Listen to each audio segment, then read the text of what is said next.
The night my husband smiled when he said Noah was coming over. Not because of what he said, because of the way he watched me after he said it. Like he was waiting for something to crack across my face. Some reaction. Some secret I didn't know I was supposed to have. Just for a few days, Ethan told me, setting his keys in the bowl by the door. His lease fell through. He needs a place to stay. I remember drying my hands on a dish towel and saying, "Your best friend from college?" "Yeah." I had heard Noah's name for 6 years, maybe more. Ethan talked about him like he was part of his own history. The guy who took a punch for him at a bar. The guy who drove through a snowstorm to help him move. The guy who knew all his worst stories and still stayed. But somehow, in all the time Ethan and I had been married, I had never met him. That alone should have bothered me more. Instead, I said, "That's fine." Ethan gave me a slow nod. "Good." Then he walked past me into the kitchen, opened the fridge, and acted like the conversation was over, like nothing about it mattered. But the air changed. I felt it right then.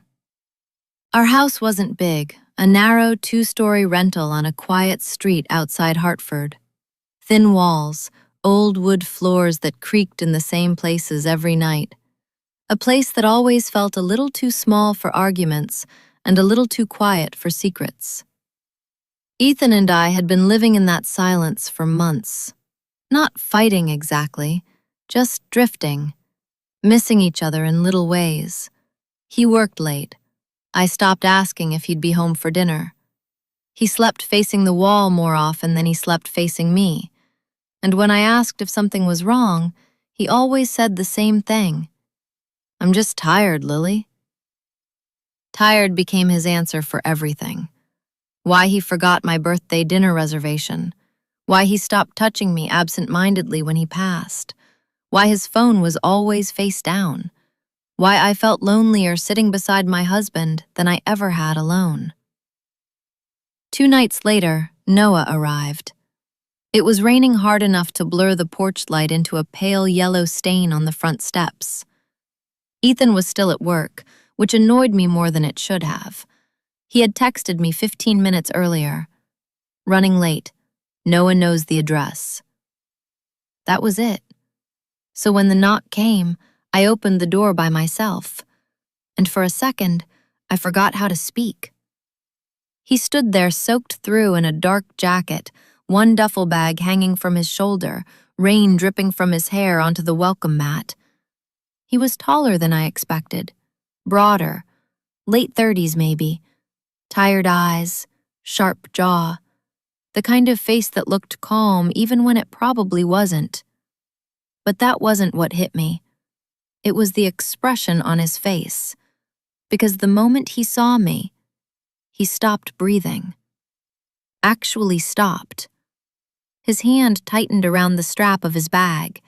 His eyes moved over my face with something that looked too raw to be politeness and too shocked to be normal. Then he said very quietly, "You're Lily?" Something cold slid down my spine. "Yes." He looked past me into the house like he was suddenly unsure he should step inside. Then he forced a smile. "Sorry. Long drive." He held out his hand. "Noah." I shook it, and the second our hands touched, I had the strangest feeling. Not that I knew him. Worse, that he knew something about me. Something I didn't. I let him in, gave him a towel, showed him the guest room. Normal things, safe things. He thanked me politely, kept his distance, barely looked at me again. By the time Ethan got home, Noah had already shut himself in the guest room, and I was standing at the stove pretending to care whether the pasta water was boiling. Ethan came up behind me and kissed the side of my head. "How is he?" "Quiet." Ethan smiled faintly. "Yeah, that's Noah." I turned to face him. Why did he act weird when he saw me? His expression changed so fast I almost missed it. What do you mean? Like he recognized me. Ethan leaned against the counter. Maybe he's just heard a lot about you. Not like that. For a second, Ethan said nothing. Then he laughed. Not warmly, just enough to end the conversation. You're overthinking it. Maybe I was. But later that night, after dinner, after the dishes, after Ethan had gone upstairs to shower, I passed the guest room and saw light under the door. And I heard Noah speaking. Low, tense. I couldn't make out every word, only this one sentence. This was a mistake. Then silence, and for some reason, I knew he wasn't talking to me. Backyard before sunrise. I only noticed because I woke up to the sound of the back door closing. Ethan was still asleep beside me, one arm flung over the empty space between us like a placeholder instead of a touch. I got up, wrapped myself in a sweater, and looked out the kitchen window. Noah stood near the fence with a mug in his hand, staring into the dark like he expected someone to step out of it. For a moment, I just watched him. There was something restless about him, not nervous exactly, controlled, like a man holding a door shut with his own body weight. When I slid the back door open, he turned fast. Sorry, I said. Didn't mean to scare you. You didn't, but his voice said otherwise. I stepped outside. The air was cold and wet. You're up early? Couldn't sleep. I nodded. That should have been the end of it, but he kept looking at me with that same strange, searching expression from the night before. So I asked, Have we met? He looked down into his coffee. No. You hesitated. Because, he said, lifting his eyes to mine, I was trying to decide how honest to be. That made my pulse kick once, hard. And I think, he said carefully, it's better if I don't say certain things unless Ethan is here. Before I could answer, the back door opened again.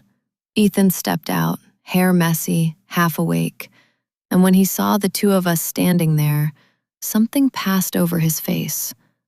Something sharp, possessive, maybe even annoyed. There you are, he said to Noah. Then to me, you could have woken me. I almost laughed. Since when? Instead, I said, we were just talking. Noah took a step back. About nothing. Ethan's eyes flicked to him. Good. That one word landed like a warning. The rest of the day felt wrong in small, impossible ways. Ethan left for work after lunch. Noah said he had calls to take and stayed in the guest room with the door shut. I worked remotely from the dining table, trying to answer emails while feeling weirdly aware of every sound in the house. At 2:17, Noah left the room. I know the exact time because I checked when I heard his footsteps pause behind me. I turned. He was holding an old framed photo, one of Ethan and me from our engagement party. Noah stared at it for a long second, then said, How long have you been married? 3 years. And together? 6. He nodded slowly, like he was lining something up in his head.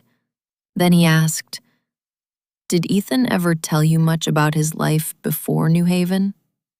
I frowned. Some? Did he ever mention a woman named Mara? The name meant nothing to me. I opened my mouth to say so, but the look on Noah's face stopped me. He wasn't being casual. He was watching for damage. No, I said. Who is that? Before he could answer, his phone rang. He glanced at the screen and his whole face changed. He rejected the call immediately. I caught one detail before the screen went dark. Unknown caller. He set the photo down too carefully. I shouldn't have asked. Asked what? But he was already backing away. Forget it, Lily. Noah? He stopped. There was a long pause. The house felt too quiet around us. Then he said, "Do you ever get the feeling your life started in the middle of a sentence?" That was not what I expected. I stared at him. He gave a humorless smile. Like everyone else heard the first half, and you didn't. I felt my throat tighten. What is that supposed to mean? He looked like he regretted everything. Nothing. I'm sorry. Then he walked away. That night, I asked Ethan directly. We were in bed, lights off, his face lit blue by his phone. Who's Mara? His thumb froze over the screen. Then he lowered the phone, slowly. Where did you hear that? Noah. A beat, then another. Ethan rolled onto his back and stared at the ceiling. She was someone I dated years ago. Why would Noah bring her up to me? He shouldn't have. His answer came too fast. I turned toward him. Why not? He exhaled sharply. Because Noah has this annoying habit of digging up dead things. Dead things. Not old things. Not irrelevant things. Dead. I said, was it serious? No. Then why are you lying like it was? That made him sit up. I am not lying. Ethan!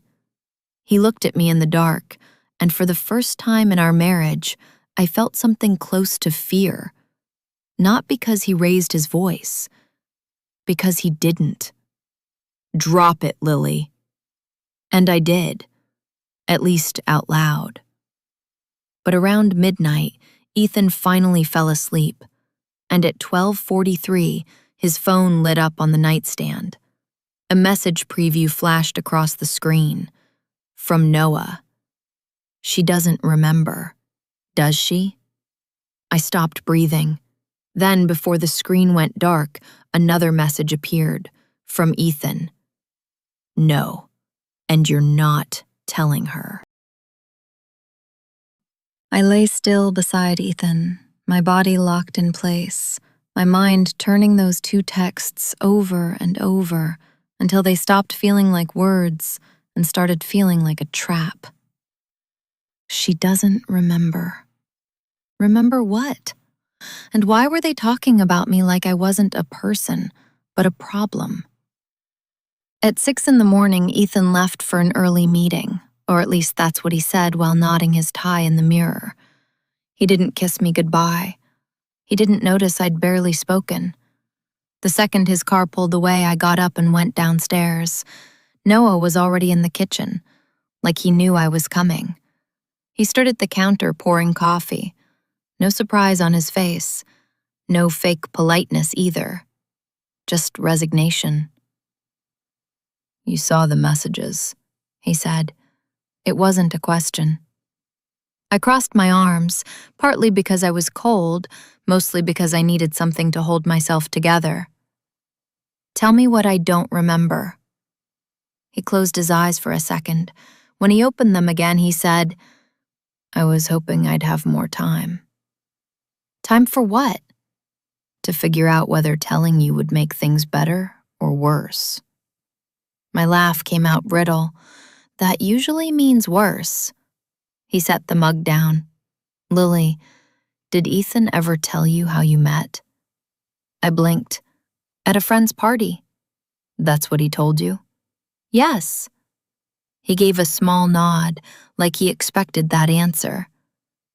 It wasn't a party. The kitchen suddenly felt smaller. Then where was it? Noah looked straight at me. in the hospital. Something inside me went still. I stared at him, waiting for the punchline, the correction, the part where he explained this was some bizarre misunderstanding. It never came. He continued carefully. 4 years before your wedding, you were in a car accident outside New Haven. You were in a coma for 9 days. I actually took a step back. No. I'm sorry. No. My voice sharpened. You're lying. I would know if that happened to me. His jaw tightened. Would you? I wanted to say yes. Instead, I heard myself whisper, "What do you mean?" Noah ran a hand over his face. He looked exhausted, like this confession had been aging inside him for years. Memory loss doesn't always look dramatic. Sometimes it's gaps, missing chunks, emotional confusion, mistrust of your own timeline. I shook my head. Stop. Lily, stop talking like you know my mind. He flinched but kept going anyway. You had retrograde amnesia, not total, but enough that pieces were gone. Your apartment, your routines, people from before. Some came back, some didn't. No, Ethan was there almost every day. I felt sick. Noah, why are you doing this? His eyes changed, softer now, sadder. Because I was there too. The room tilted. You're lying. I wish I was. He moved slowly like I was a wounded animal he didn't want to spook. Then he reached into his back pocket and pulled out his wallet. From it, he removed an old photo. He slid it across the counter toward me. My fingers shook before they even touched it. The picture was faded, creased at one corner. Me, sitting in a hospital bed in a pale blue gown, looking thinner and younger and deeply confused. And beside me, Noah. Not Ethan. Noah was the one holding my hand. I couldn't breathe. This is fake. It isn't. Why would you have this? His voice dropped. Because back then, I was the person you asked for. A hard silence filled the kitchen. I looked up at him. What are you saying? He didn't answer right away, which was answer enough. You knew me before Ethan? Yes. How? His throat worked once before he said it. We were together. My body went cold all over. No, we were living together, Lily. I backed into the edge of the table. No, that's insane. Ethan would never. No, Noah said, and for the first time anger cracked through his restraint. He married you without telling you who I was. I stared at him. He stepped back immediately, like he hated himself for raising his voice. Then, more quietly, I'm sorry. I couldn't think, couldn't sort through the noise in my head. There would be pictures, I said, messages, friends who knew. There were. Then where are they? Noah looked at me with a kind of pity I never wanted from anyone. That's the question you should be asking your husband. That's the part people never understand later. They think truth creates action, that once you hear something impossible, you either reject it or attack it. But real fear is slower than that. Real fear sits inside your chest and whispers that if you move too fast, everything will collapse at once. So I did what scared people do. I pretended.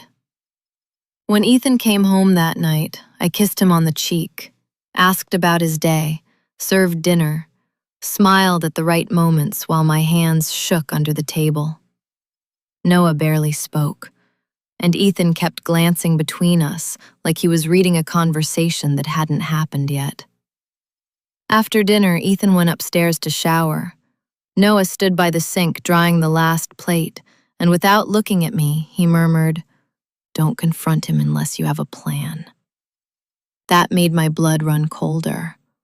I whispered back, "Why would I need a plan?" He set the dish down. Then he finally turned to face me, "Because I don't know how far he's willing to go." The shower ran overhead, water in old pipes, steady, ordinary. It made what he said feel even worse. "You think he's dangerous?" Noah hesitated too long. That was enough. Later, when Ethan fell asleep, I took his phone. My hands were so slick I almost dropped it. His passcode was still my birthday.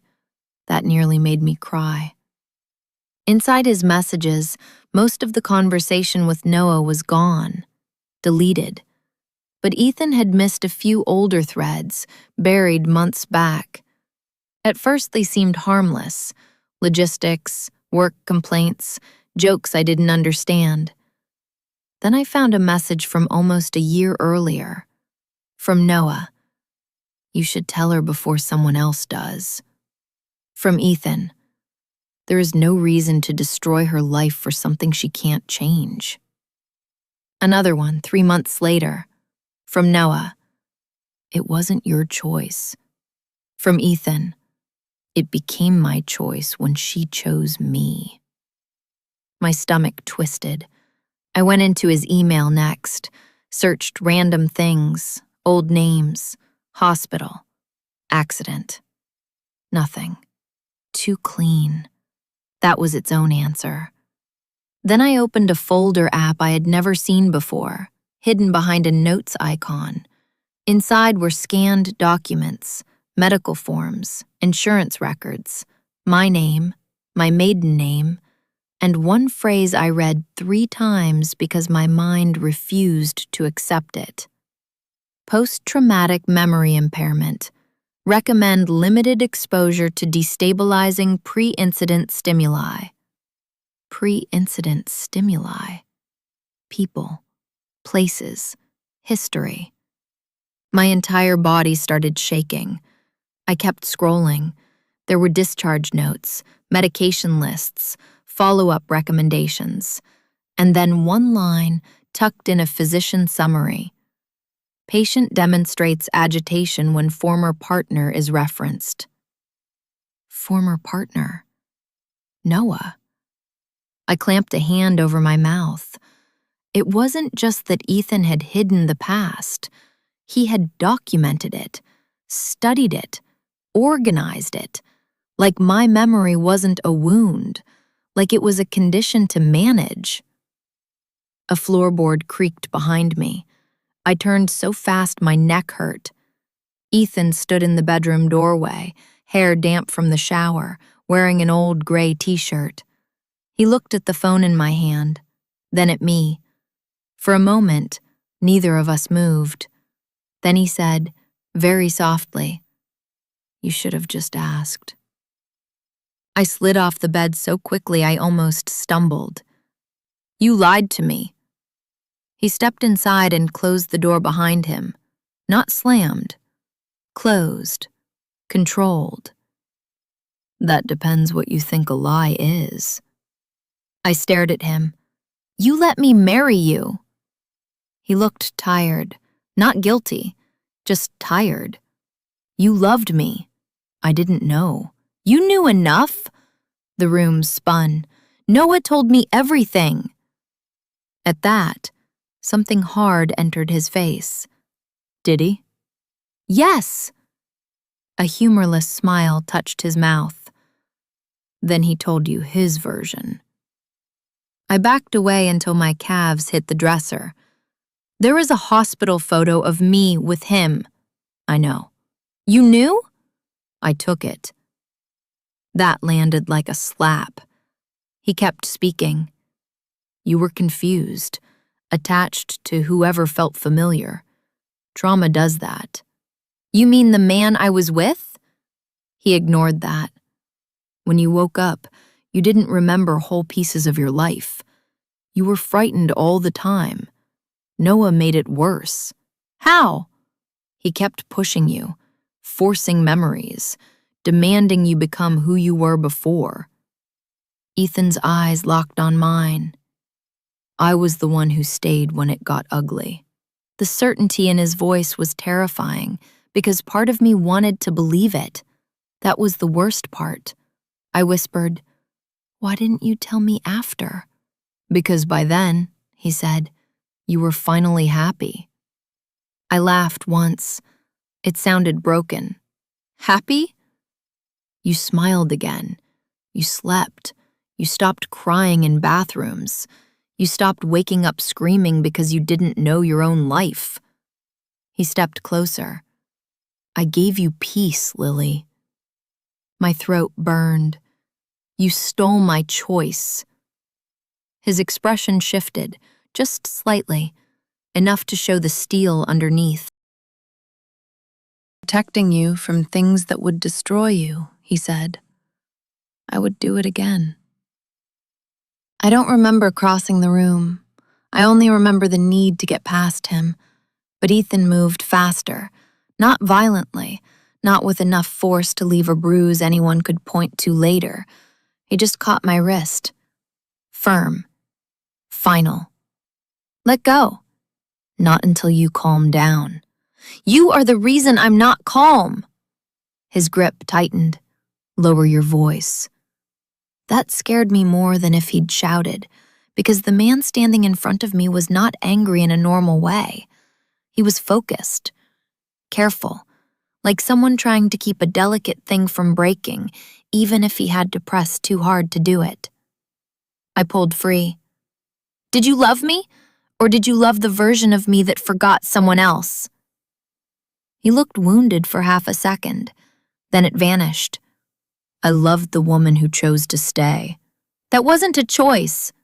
"Maybe not at first," he said, "but after that, every day with me was a choice." I thought of our life, the little routines, Sunday coffee, shared rent, holiday photos, inside jokes, the way he knew exactly how I liked my tea. And suddenly those memories didn't comfort me. They horrified me, because how many of them had been built on missing ground? Downstairs a door opened, then closed. Noah. Ethan heard it too. His face darkened. "I told him not to do this tonight." I stared. "You knew he was going to tell me?" "He's been threatening to for months." Threatening? Like truth was violence. Before I could answer, Ethan's phone buzzed on the nightstand. He glanced at it. So did I. "Noah."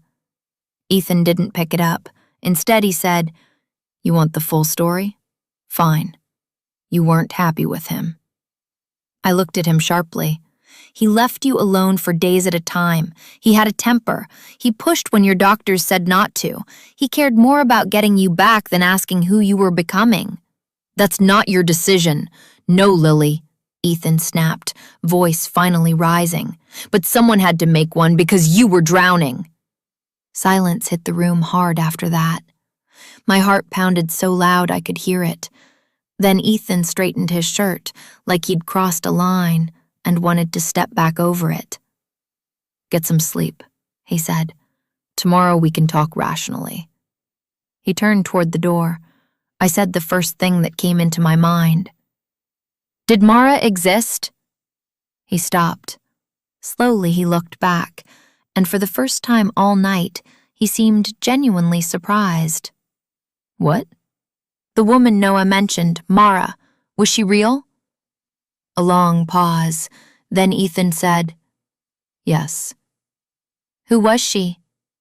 He held my gaze. "My wife." The world dropped out from under me. I must have made some sound, small, animal, because Ethan's face changed again, softer now, almost pitying. "She died 3 months before your accident," he said. "Drunk driver. I found out the same week Noah brought you to the hospital." He swallowed. "You looked destroyed. He looked overwhelmed. You needed someone. I needed..." He stopped himself. Needed what? A replacement? A second chance? A woman too broken to ask the right questions? I whispered, "Did you start this because I reminded you of her?" No. But the answer came too fast. I saw it. He saw that I saw it, and something in him finally cracked. "You had the same laugh," he said quietly. At first. At first. I felt sick all over again. He stepped closer, but I flinched back. That hurt him. I could see it, but not enough. "I know how this sounds." "No," I said. "You know exactly how it sounds." Downstairs, another sound, the front door opening, then Noah's voice, sharp and urgent. "Lily?" Ethan closed his eyes for 1 second, like a man losing patience with fate. Then he walked past me and opened the bedroom door. By the time I reached the hallway, both men were at the bottom of the stairs.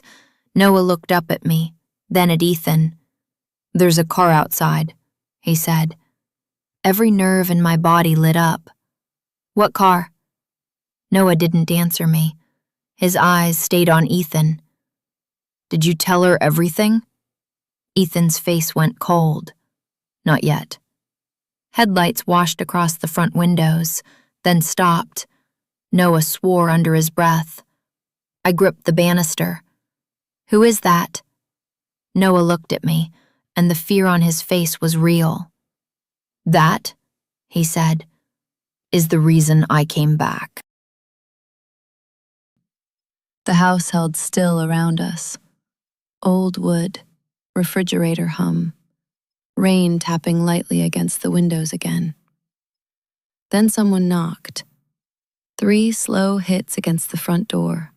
Not loud, not rushed, like they knew they'd be let in eventually. I looked from Noah to Ethan. "Tell me who it is." Ethan said, "Stay upstairs." Noah said, "Absolutely not." They turned on each other so fast it felt rehearsed. "You should have left this alone," Ethan hissed. "I tried," Noah shot back. "You didn't." The knock came again. Then a woman's voice through the door. "Mr. Harper? I know you're home." I froze. Her tone was calm, professional, but something about hearing a stranger say our name at that hour made my skin tighten. Noah went pale. Ethan muttered a curse. I whispered, "Who is she?" Noah answered this time, "A private investigator." That made no sense. Why would a private investigator be here? Noah dragged a hand through his hair. "Because someone's been looking into your accident." The room narrowed to a single point. "Who?" He hesitated. Then, "Your sister." I stared at him. "I don't have a sister." Noah's face fell. "Lily." And just like that, I knew. Another missing piece. Another person cut out of my life so completely I didn't even know to miss her. The woman knocked again. "I'm not here to cause trouble. I just need 5 minutes." I turned to Ethan. "You told me my parents were dead." "They are." "You told me I had no family." His silence answered for him. I felt something break inside me then, not loudly, not dramatically, just a clean internal snap, the last instinct to protect the life I thought I had. I went down the stairs. Ethan moved to block me. "Don't. Move. Lily, you are in no state to move." For a second, I thought he wouldn't. Then Noah stepped between us, and the look those 2 men gave each other was old, bitter, full of history I had not been allowed to own. Ethan stepped back. I opened the front door. The woman outside was in her 40s, wearing a dark coat and holding a leather folder against her chest. She looked tired, rain-speckled, and strangely relieved to see me. Lily Bennett? Bennett, my maiden name. The name hit me like a distant bell. Yes? She exhaled. My name is Dana Pike. I was hired by your sister, Claire. Claire. The name meant nothing, and somehow everything. Dana glanced over my shoulder at Ethan and Noah. May I come in? No, Ethan said behind me.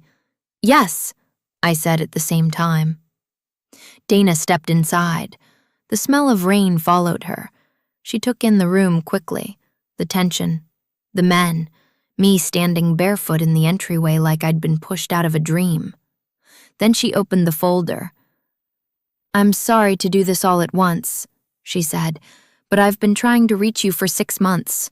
Every number listed for you was disconnected or redirected. I turned slowly toward Ethan. He didn't deny it. Dana pulled out a photo first. 2 women standing in front of a lake in summer. One was me, younger and laughing. The other looked so much like me it hurt. Same eyes, same mouth, different haircut. Claire, my sister. I took the picture with shaking hands. When your accident happened, Dana said, your sister was overseas. She came back 2 weeks later and was told by hospital staff that your condition was fragile and contact wasn't recommended yet. After that, she kept getting blocked. By who? I asked, even though I knew. Dana didn't answer directly. She didn't have to. Noah spoke instead. Quiet. Guilty. At first by the doctors. Later, by Ethan. I looked at him. And you let that happen? His voice roughened.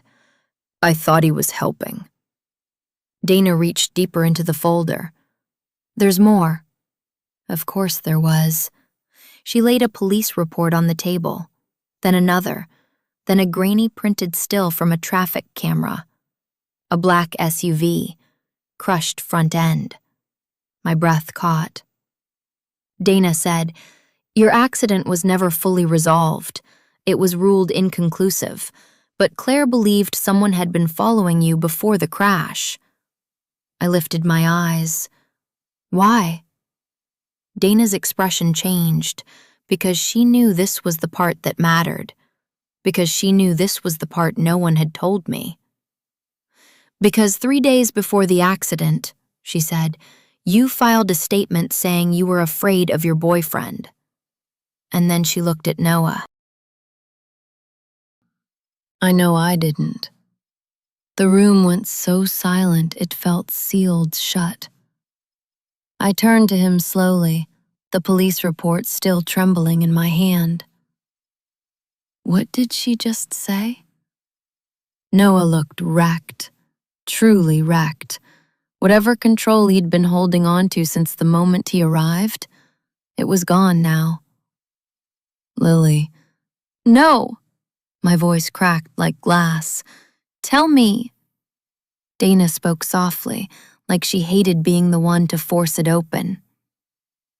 Your sister hired me because none of the original story made sense. I pulled archived records, statements, intake notes. There was an incident report from a neighbor 2 weeks before the crash. My head turned toward her, but my eyes stayed on Noah. What incident? You told the neighbor you and Noah had been fighting, Dana said, loudly, repeatedly. She heard breaking glass. She said you looked frightened. I dropped the photo of Claire onto the table. Noah stepped forward. I never hurt you. Then why was I afraid of you? His face twisted. Because I was falling apart. That was not the answer I wanted. That's not an answer. He nodded once, miserably. I know. Ethan laughed then, a short, sharp sound. We all looked at him. He leaned against the doorway, arms folded, his composure almost back now that Noah was the one bleeding truth. Go on, Ethan said. Tell her how noble you were. Noah turned on him. Shut up. Tell her how she begged you to leave her alone that week. That's not what happened. Then explain it. I looked between them, dizzy with rage. Both of you stop talking like I'm not here. Dana closed the folder slowly. Sensible woman. She knew this had moved beyond paperwork. I looked at Noah. Did I file a statement against you? He swallowed. Yes. The word hit like a blow to the chest. My mind rebelled. The hospital photo, his hand holding mine, the sadness in his eyes, the way he looked at me like he'd lost something living. And underneath all that, this. What did I say? I whispered. He looked at the floor. Read it, Ethan said. Dana hesitated. Then with obvious reluctance, she opened the report and read from the page. Subject states boyfriend has become increasingly controlling, erratic, and emotionally volatile following recent job loss. Subject reports feeling watched, pressured, and unable to calm partner during repeated confrontations. Subject says... Dana paused, then continued. I don't know what he's capable of when he thinks I'm leaving. I felt my legs weaken. I reached for the edge of the table. Noah looked like someone had skinned him alive. I was not going to hurt you. But I thought you might. He nodded once. The honesty of that was somehow worse than denial. I laughed, but there was no humor in it. So what exactly am I choosing between here? The ex who scared me and the husband who rebuilt my life around a lie? No one answered, because there was no good answer. Dana said quietly, There's one more thing. I almost told her to stop. I almost said there could not possibly be more. But there was. There were marks on your car before the crash, she said. Signs someone may have tampered with the brakes. Every person in that room went still. I looked at Ethan first, then Noah. Which one of you did that? Noah's face went white. I didn't. Ethan didn't answer at all. My voice sharpened. Ethan! He looked at me, offended now. You think I'd kill you? That's not what I asked. Dana stepped back slightly. She had the instinct of someone who knew danger when it entered a room. Ethan unfolded his arms. I never touched your car. Noah said, but you knew about the report, didn't you? Ethan's silence was immediate and incriminating. I stared at him. He said, the doctors told me there had been concerns. That's not the same thing. No, Noah said. It means after the crash, you knew she was afraid of me, and used it. Ethan took one slow step toward him. She was afraid of you, and yet she still asked for me in the hospital. Because trauma bonded you to the nearest source of pain. Noah lunged, not far, not enough to hit him. Dana shouted. I stumbled back. Ethan barely moved, but his eyes lit with something ugly and satisfied, like he'd been waiting, like this proved everything. Noah stopped himself, chest heaving, and in that moment, I understood something terrible.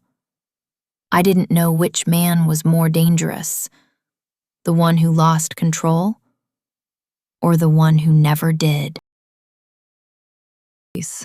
Ethan said that was unnecessary. That was the moment I knew he was scared. Not shaken, not upset, scared.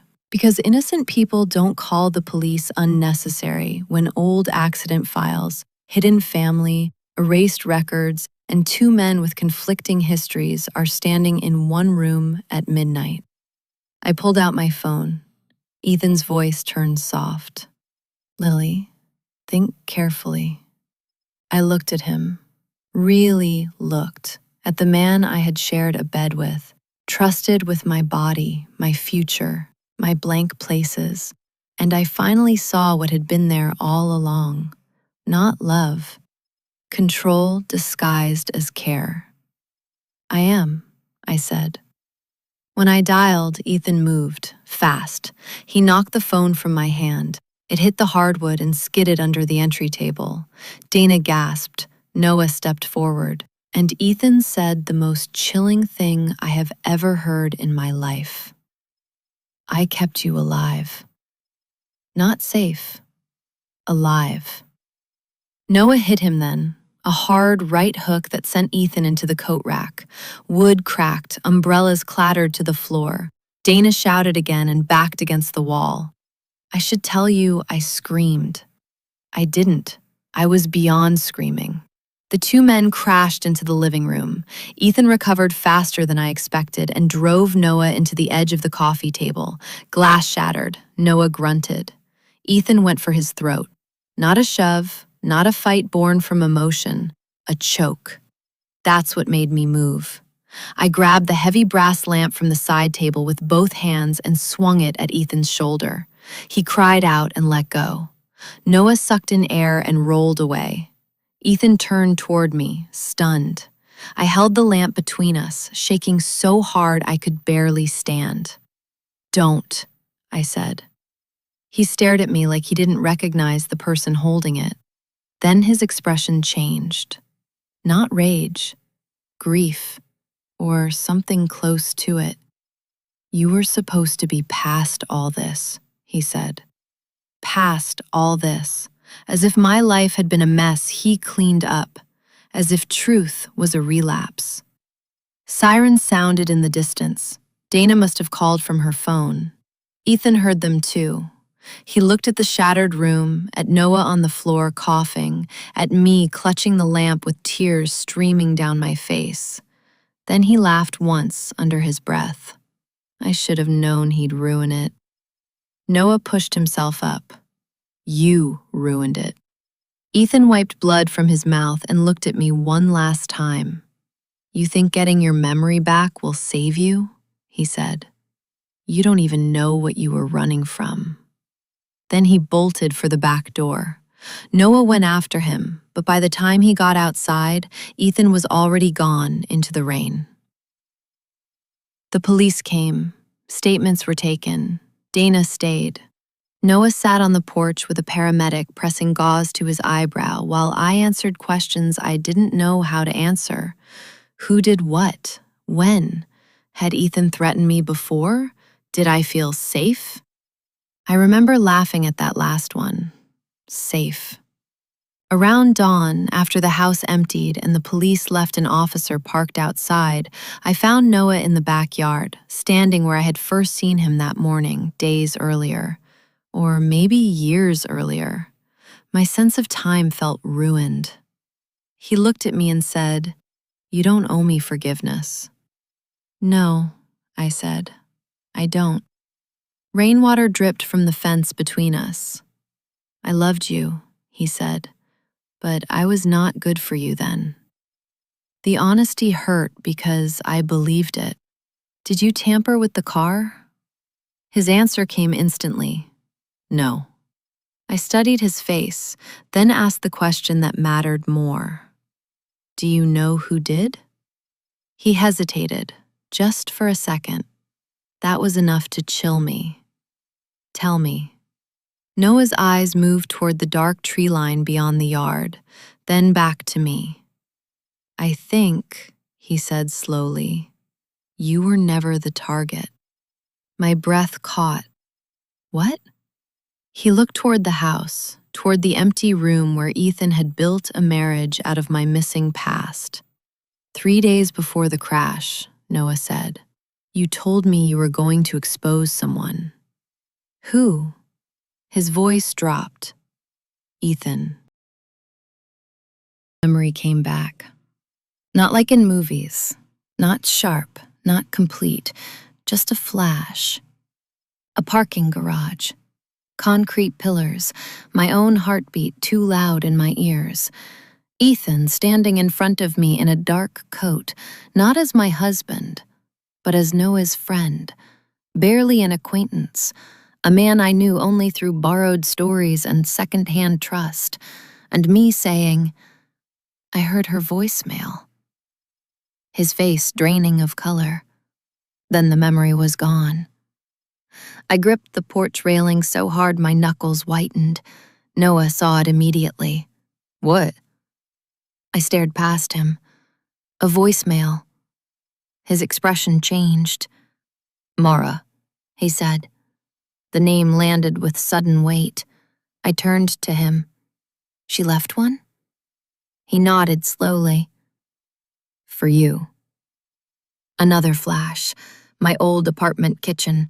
Me at the counter, phone to my ear. A woman crying so hard she could barely breathe. If anything happens to me, it was not an accident.